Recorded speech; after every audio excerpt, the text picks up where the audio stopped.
back to the MP for Damongo and former Minister for Lands and Natural Resources, Samuel Abu Jinapor. Thanks for joining us again, sir.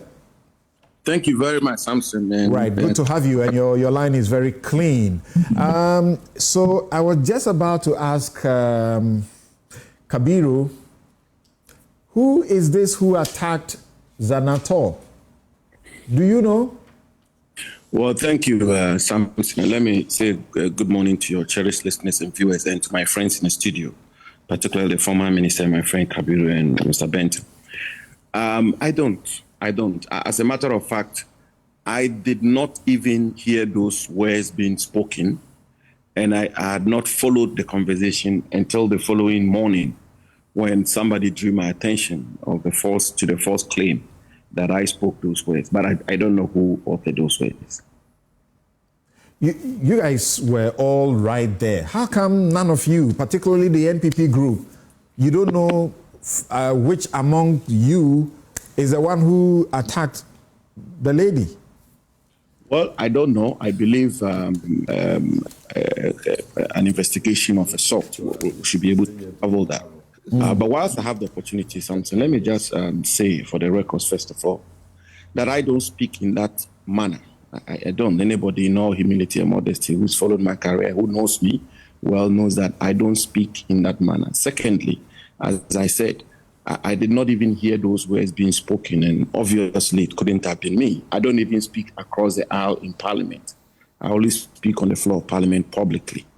And thirdly, I have had a very good personal relationship with former President Rawlings when he was alive. He was somebody who took a great interest in me as a young politician. And I've had an excellent relationship with the Rawlings family over the years. Indeed, when he passed, and the then minority leader, Dr. Haruna Idrisu, read a statement on the floor of Parliament, I was the one who was chosen by the then minority, given the relationship and how much I know President Rawlings, to comment on that matter. And I have great respect for President Rawlings. I have very excellent relationship with Dr. Zanetor. In fact, I will classify that relationship as being friends, and I've spoken to her since this matter came up, and I will be the last person to utter those kinds of words. Why will some people want to fix this on you?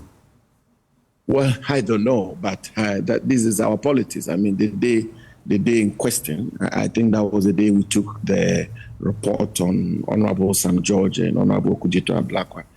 And, you know, I spoke my mind as always. I don't know to what extent I will contribute to anybody wanting to pin this on me. But the most important point I want to make very respectfully is that I don't speak in that manner. I have great respect for President Rawlings and his memory and what he stood for. I had excellent relations with him when he was alive. Anybody who knows me knows the relationship I have with the Rawlings family generally, and I will be the last person to speak in that manner about them.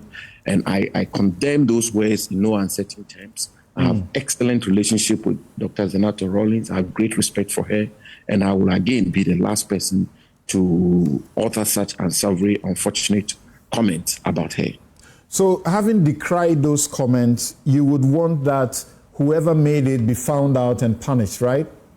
I fully subscribe to that, which is why I welcome the call by the Foundation of Jerry Rawlings and the for the Speaker to investigate it. This is not difficult to find out. Even a forensic examination of the audio of the voice, whoever made those comments and whoever authored those words deserves to be punished. No two ways about that. But don't you have a responsibility as a minority group to disown this person if you are people of integrity, honorable in the House?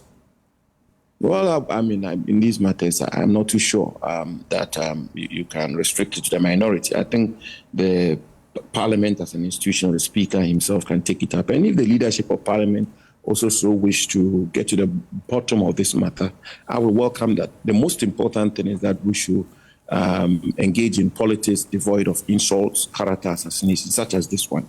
These kinds of words are absolutely unwelcome in Ghanaian public I remember life. you issuing the caution to your colleague members when you were doing the vetting that they should be careful the things they say during campaign, because it could come to haunt them at the vetting, and generally you decry that's not the best. But my question to you finally is, how is the minority going to help in fishing out this person? Because the person was right behind Afenyo Markin, and he spoke, and Afenyo Markin tried to shut the person down.